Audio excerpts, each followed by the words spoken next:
Hello and welcome to Teddy's Junction.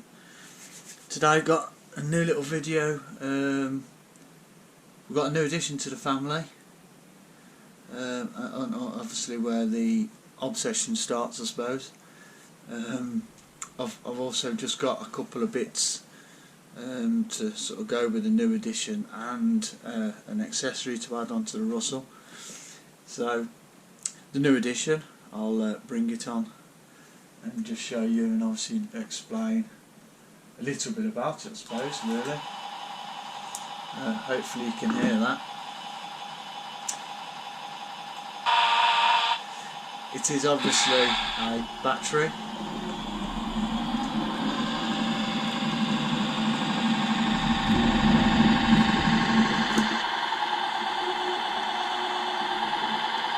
And there we have it.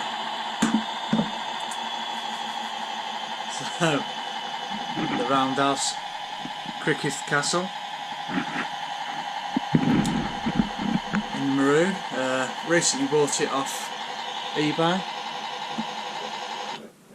As you can tell, it is fitted with the sound card and everything else to go with it. There's the lights that are directional, so the lights come on the front or the back depending what direction I'm going. There are only the white lights, the front lights if you like. There's not a rear lights on there. But basically the story is I seen it on eBay. I put in an offer and won the bid. So it came, as you can see it now, is how it came with the controller. There's the Fly Sky, got the Fly Sky, sort of the controller that you tend to see with a lot of general radio control models. So yeah, it came without the sound.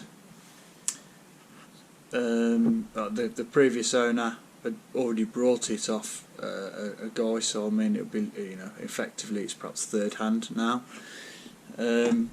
And he just basically explained he'd had it a year, brought it off the previous owner who had no sound card for whatever reason. So I decided I'll have a look into it. Once I actually undone the cab to do some further investigation, it was quite clear that there was already sound card, which is up there. Not sure if you can make it out, but it's I think it's pronounced Dali Electronics. It's D-A-L-L-E Electronics. Sound unit DCV3 on it, and Alco SW1C number 729 is on the sound card. Likewise with the sound card up the back there, it already had a switcher for the horn, which I believe is just a single switch. All the wiring and the light works was in there. They're the nuts that obviously I've taken the cab off with, and then the speaker at the front there. So it didn't work. It didn't work when I brought it.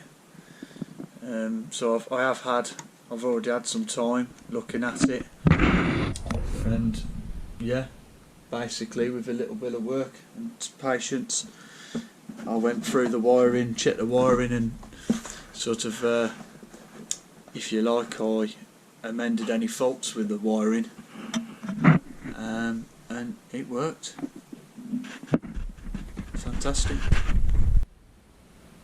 Yeah, so overall I'm impressed. I like it. I've brought it for my son.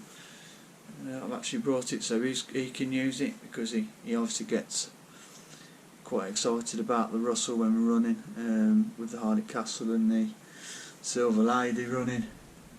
He wants to have a go, so it's only right he has his own. So one thing it didn't come with was the charger, so we actually went to the Rowington Village Hall. They had a Steam day there, there's a couple of the traders. I think there was 9 traders there. So we've visited, obviously visited all of them, said hello, got some bits as we needed. So one of the bits I brought was from Shunter Bits, and it was this micro dual switcher. I'm not sure if it's going to do what I want it to do. I don't know if my sound card will require, well, I don't know if I'll require a different sound card for it to work on that, but we'll give it a try. I'm hoping to replace this switcher unit here.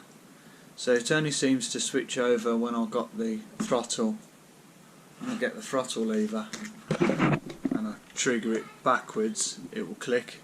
But when I go forwards it doesn't make any noise, it doesn't do anything. And obviously with the Cosmetic Castle, if you pull backwards it will do the horn, and then when you push forwards it will start the engine. Currently, with this being the Criccieth Castle, there's a power switch on the other side here, which comes on the other side of the Loco, but by the footplate.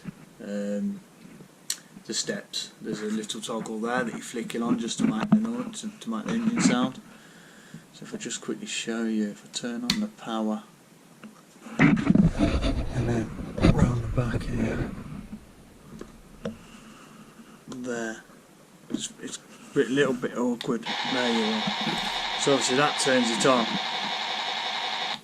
and turns it off. The plan will be, hopefully,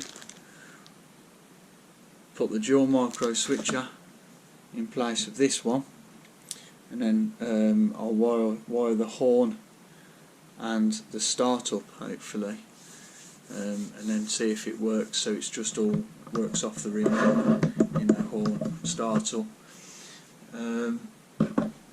If not, it's not the end of the world. It was just something that I thought would be quite nice if I can get it, because I don't particularly want my lad sort of turning on the power on and off around the connecting rods, because you know, if he tries to do it whilst he's got it in motion, I mean, he'll probably take the tip of the finger off, unfortunately. But yeah, so I don't want that to happen.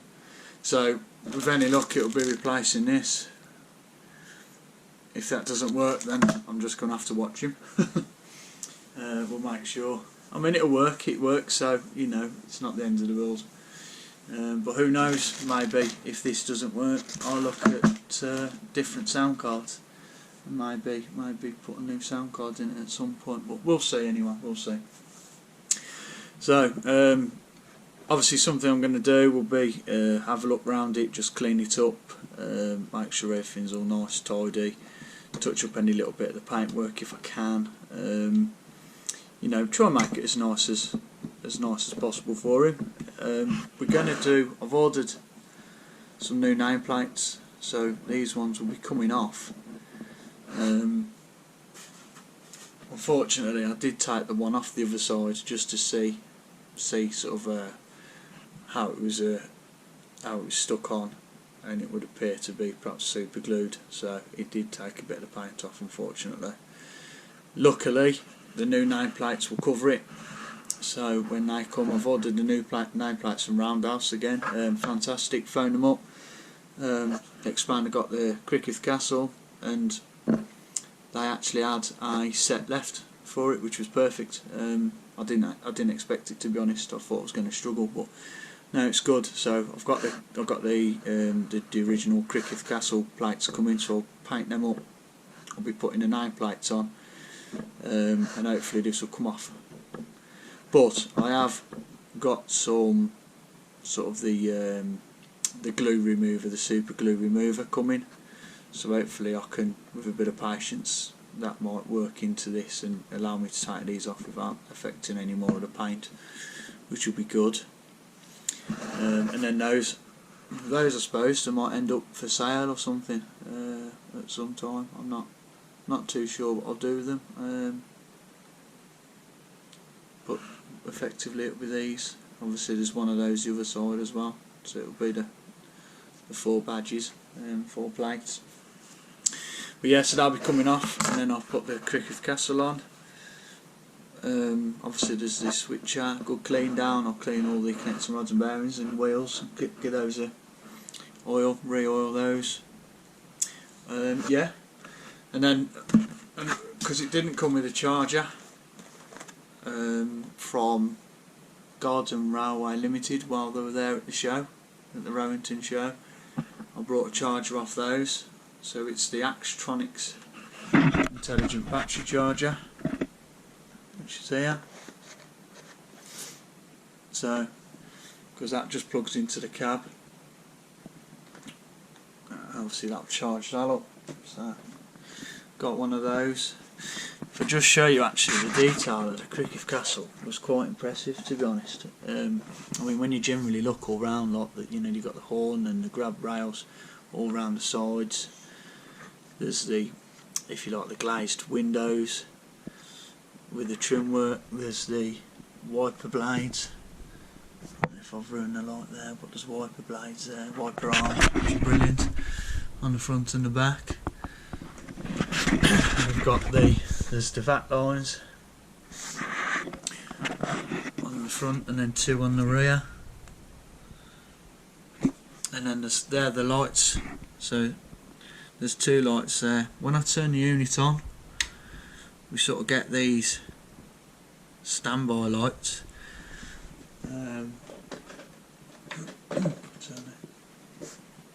Right. So they flash when you turn the remote on, so they sort of indicate the remote's connected. But you get these two sort of standby lights, the same at the front. And then again, depending on what way I'm travelling. So the lights come on.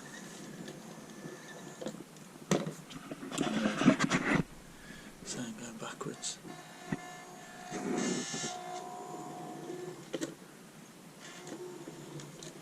And then the detail on the dash. So I'm not sure how much of that you can see. There's actually just a power button and then a charger socket. But the dash's got all the gauges going all the way across. And then, you know, you kind of got your the raised bits to sort of give you switches if you like. Oh, that's better, not. Yeah, so really quite nice. I think they stopped doing the Criccieth Castle about 2017 roughly. But yeah, great bit of kit. Happy, and I'm sure my lads will love it when it comes to it. He's not seen it yet, so I'm hoping to do a bit of work to it, do those bits, make it nice, and then we'll take it to the track. And then one other thing I brought from the Garden Railway Limited as well while I'm there, which might interest some of the Russell fans out there. I'm going to give it a go. It will be new. It will be a steep learning curve, but there's the Regner whistle. So I've brought a Regner whistle kit, and I'm hoping to fit it to the Russell. I did get in touch with DJB Engineering. They informed me that basically the Roundhouse Russell had the Southern Med 1 as a trial phase, but never sort of completed any kits, which was a shame. And he's seemingly absolutely flat out. I can't. He's basically told me end of next year, end of 2023. If I'm still interested in perhaps having a whistle, he might be able to look into it.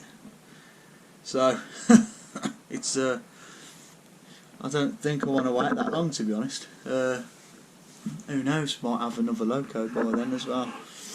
So the plan would be on the Russell with the steam regulator. I'm going to remove the steam regulator, and then I'll be looking at drilling and tapping this out on the on my original regulator, and then I'll fit this in, braze it so I know it's good and sealed and solid, and then effectively I'll be screwing on the lever part.